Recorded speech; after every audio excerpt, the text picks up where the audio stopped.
next item is the study session, Oyster Point Harbor Marina and Park. Mr. Mayor, members of council, Mr. Vice Mayor, members of council, staff has outlined for you 3 possible policy options to consider with regards to the Harbor District and the city's involvement with the Oyster Point Marina. So I'm going to pretty much follow the staff report the way it's written in my presentation.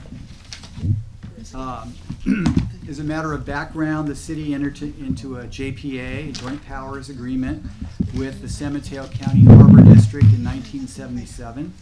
Under that JPA, the district has responsibility for the operation and maintenance of the Oyster Point Marina and Park.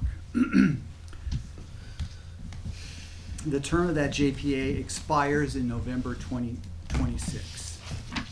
As council is aware, in July 2015, LAFCO issued a final report that was subsequently approved by the LAFCO Commission that basically continues to recommend that the Harbor District be dissolved. The report further recommended that the City of South San Francisco and the County of San Mateo should continue to confer and research issues and options affecting the feasibility of dissolving the Harbor District and transferring responsibilities to the county as a successor agency and transitioning to South San Francisco the operation of Oyster Point. That's just a recommendation. No dissolution can occur without an affirmative application by a viable party.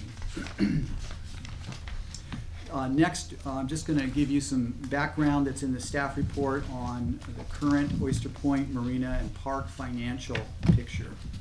Table 1 shows that the Harbor District's operating budget excluding capital improvements.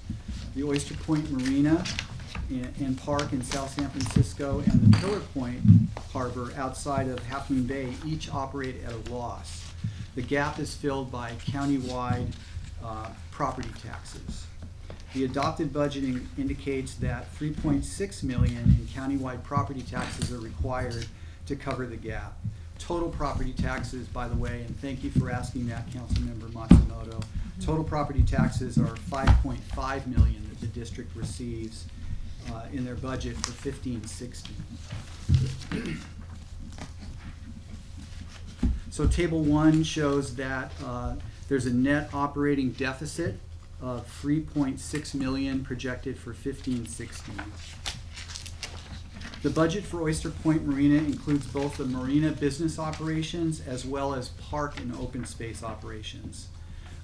Table 2 is staff's best estimate of what the cost would be if those park costs were split out from the marina costs. So in other words, part of the Harbor District's operation at Oyster Point includes park maintenance, which are not revenue generating by nature. So staff did their best to basically split out those costs as shown on table 2. Current Oyster Point Marina revenues are $1.4 million, leaving an operating deficit of $1.7 million.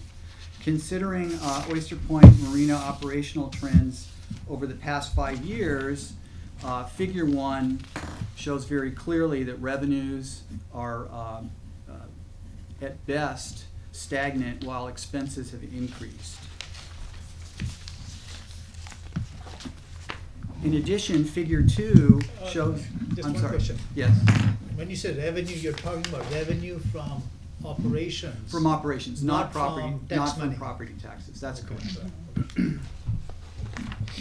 Figure 2 shows recent CIP capital improvement budget history, which, except for fiscal year 12-13, shows a much greater allocation of capital improvements towards the Pillar Point area, which is shown in blue rather than the Oyster Point Marina. Now, the exception was in 12-13. That was when city redevelopment funds were allocated towards improvements that allowed for the completion of the ferry terminal. So that was one exception. So those dollars were actually provided indirectly by the city through the redevelopment agency. And that was for the dredging, because the Yes. TA money dredging, yeah. covered Yeah. the ferry wall. term. If they go belly up, San Mateo County gets a wonderful ferry building there. As far as the current debt structure, that's shown in Table 3. The Harbor District has a consolidated loan agreement with the State Department of Boating and Waterways. Those debts will be paid off December 31st, 2018.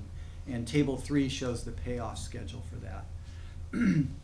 So staff has outlined basically 3 options that the council could consider, given LAFCO's yes. Jim, one question.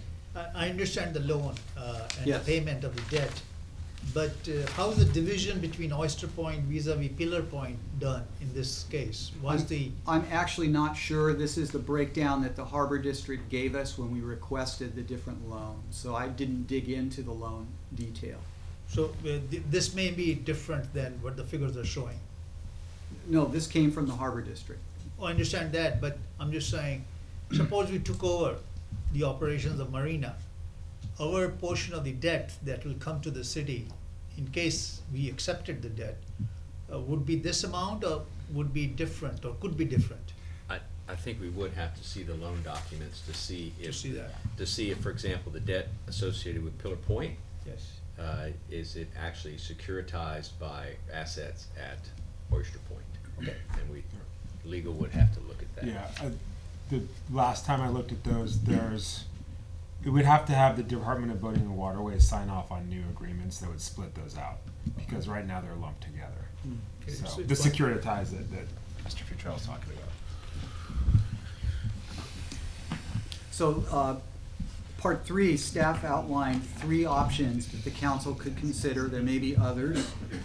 Those are keeping the JPA in place for the remaining term of the agreement, which is 2026, and continuing to be a lot more diligent in working with the Harbor District in addressing CIP needs for Oyster Point and paying down the debt. Those needs were outlined in the letter that City Manager sent to the Harbor District on July 30th. Option 2 would be to pursue an early termination of the JPA. Clearly, that's possible with the mutual consent of both the city and the Harbor District. The financial implications, though, are of concern because of the property taxes would not follow necessarily to the city unless But that was that's not a somehow given, negotiated. right? I mean, that's, The county. that would be, yeah, it's not a given. We could possibly have to be negotiate. negotiated. Is that right?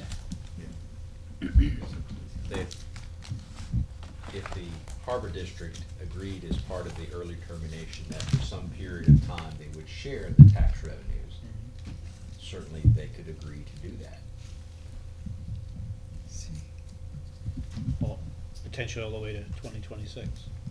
Potentially, although you probably would eliminate any advantage for their part. Right. If as Commissioner Brennan has said She wants to repeatedly, get she rid wants of us. to, you know, wants to get eliminate out. the JPA today. Oh, no. You know, negotiations could include hypothetically some glide path, some ramp to success, where for 4 or 5 years we get a portion of those tax revenues and then it stops. The Harbor District could look at it as, well, I get out of the JPA 6 years earlier Right. than otherwise, and at that point I get to keep all the money. Whether they will be reasonable and insist that, no, we want to cut you off and shoo you away and not give you any money, I don't know. But we can negotiate those terms, or try to, as one option. If they did, we'd start a ballot initiative. And then the third option is to pursue LAFCO's recommendation for dissolution, to work collaboratively with the county for dissolution. And just as a reminder, at the LAFCO meeting, Commissioners Horsley and Tisler, who were on the Board of Supervisors, indicated they wanted to. TCA, please. My apologies. Just for a little bit longer. That's the Spanish way to say it. TCA indicated they'd like to give the Harbor District at least 12 to 18 months to get their house in order before they consider dissolution. It's not gonna happen. It's election season. The next section in the staff report outlines a potential city organization structure if Parks and Recreation were to take over the operation of the Harbor District. That would basically be a fourth division in the Recreation Department, staffed by a harbor master, and then figure 3 shows the other staffing that would likely be staff's recommendation if that were to happen. The city and the Parks and Rec Department estimate that it would take $3.3 million to operate the Oyster Point Marina. In addition, there's a backlog of capital improvements totaling $5.8 million that have not been addressed, and those are also shown in the staff report on table 4. If the city were to take over Oyster Point, the impacts on fire and police and public works would not be dramatically different than what they are now. Public Works already has certain maintenance responsibilities at Oyster Point. Fire and police already do respond to calls for service. See, and with fire department, okay, other than when we went through the thing with former fire chief, okay, our fireboat, all it is for paramedics. They have no firefighting equipment. The paramedic could ride on the harbor boat, which has the water and the hose capability. So we're paying, you know, for the fire crew, the boat, the berthing, whatever, when all it is paramedic service. Right, it's a rescue boat. It's a rescue boat. Yeah. There's no firefighting capability of any kind? There's no pump on it. No, It's a very nothing. small boat, I know. frankly. Yeah. Wow. That's And why see- Phil wanted and that big thing. Yeah, right? see, so the harbor Beautiful. district has a reg, and so the paramedics could jump on that boat. Yeah, the Right. Harbor District had the fire equipment Right. on their boat. I'm just, if we're looking at costs, Yeah. if we were to, you know. Table 3, staff's estimating a net deficit if we were to take over the Harbor District operations at Oyster Point of $1.1 million for the marina aspect of the budget, and another $862,000 for the park operation. Parks obviously don't generate revenues, so that would be a total of almost $2 million of a net deficit that would occur should we take over the Harbor District at the marina. Key points that staff wants to point out to council is, again, the debt that the Harbor District currently holds, $3.6 million.